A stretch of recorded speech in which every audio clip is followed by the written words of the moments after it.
फिल्मी शुक्रवारमधला दुसरा चित्रपट आहे सलाम। दुसरी गोष्ट नंतर जर तुम्हाला ॲक्च्युअल रिलीफ हवा असेल तर सलाम हा चित्रपट जरूर पहा। किरण यज्ञोपावीत दिग्दर्शित या चित्रपटात संजय खापरे, गिरीश कुलकर्णी, आतिशा नाईक, विवेक चाबुकस्वार आणि इतर अनेक कलाकार पाहायला मिळतील। कलाकारांच्या या मोठ्या फौजेने एक सुंदर कथा साकारली आहे आणि अर्थात विशेष कौतुक आहे ते दिग्दर्शकाचं, कारण त्याने ही कथा कुठून हुडकली आहे हाच एक उत्सुकतेचा विषय आहे। अर्थात मी चित्रपटाची जी काहीही 5 कारणं आता तुम्हाला देईन ती अर्थातच चित्रपट का पाहावा या संदर्भातील असतील। कारण क्रमांक 1, अनयुज्युअल कॉन्फ्लिक्ट। या चित्रपटाचा नायक आहे एक लहान मुलगा। यावरून कल्पना येईल की लहान मुलांच्या आयुष्यातले प्रश्न किती महत्त्वाचे असतात। अर्थात या चित्रपटातल्या लहान मुलाचा प्रश्न आहे शूर कोण असतो आणि त्याला समाजाने फार मोठी अवास्तव उत्तरं दिलेली आहेत।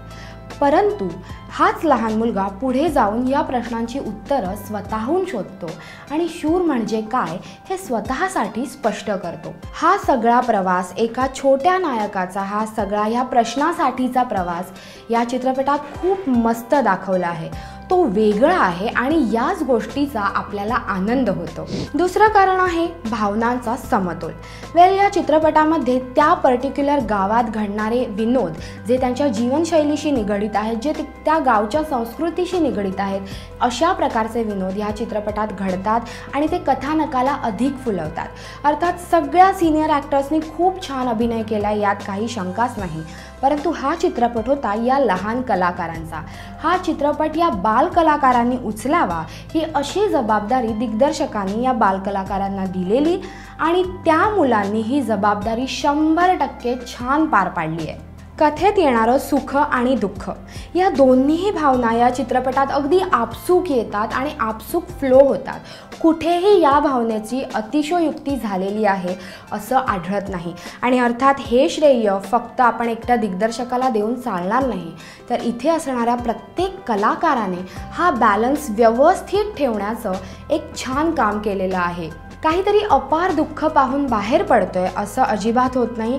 या कथेचा गाभा होता शूर या शब्दाची उकल आणि ही जाणीव या चित्रपटात पूर्ण अगदी शेवटच्या मिनिटापर्यंत जागी आहे आणि आपण ती कॉन्सेप्ट डोक्यात ठेवूनच हा चित्रपट पाहतो, ही या चित्रपटाची आणखी एक महत्त्वाची बाब। तिसरं आणि महत्त्वाचं कारण आहे ते म्हणजे कथेची गुंफण। कथा पुढे ढकलण्यासाठी अर्थात कथेमध्ये वेगवेगळ्या सीन्सची गरज असते आणि या चित्रपटात प्रत्येक सीन एक छोटीशी गोष्ट सांगतो आणि त्यामुळे या गोष्टींमुळे चित्रपटातल्या पुढच्या कथेची रंजकता वाढू लागते। त्यामुळे स्टोरी टेलिंगचं एक उत्तम टेक्निक तुम्हाला इथे पाहायला मिळतं।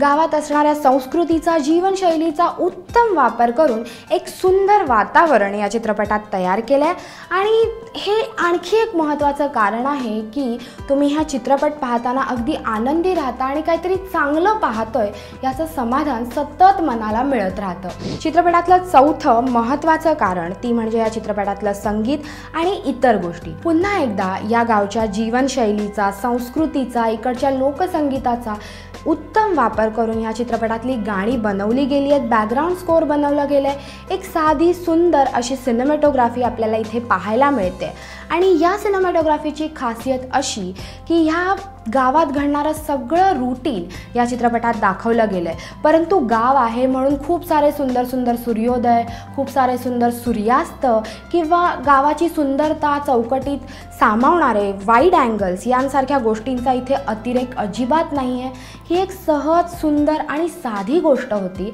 आणि ती साधी गोष्ट अतिशय साधेपणाने पडद्यावर यावी याबाबतची पूर्ण मेहनत सिनेमॅटोग्राफरनी घेतली आहे। सिनेमॅटोग्राफरची ही मेहनत नक्कीच कौतुकास्पद आहे। चित्रपटातलं 5वं आणि शेवटचं कारण आहे ती म्हणजे यातले संवादाची जादू।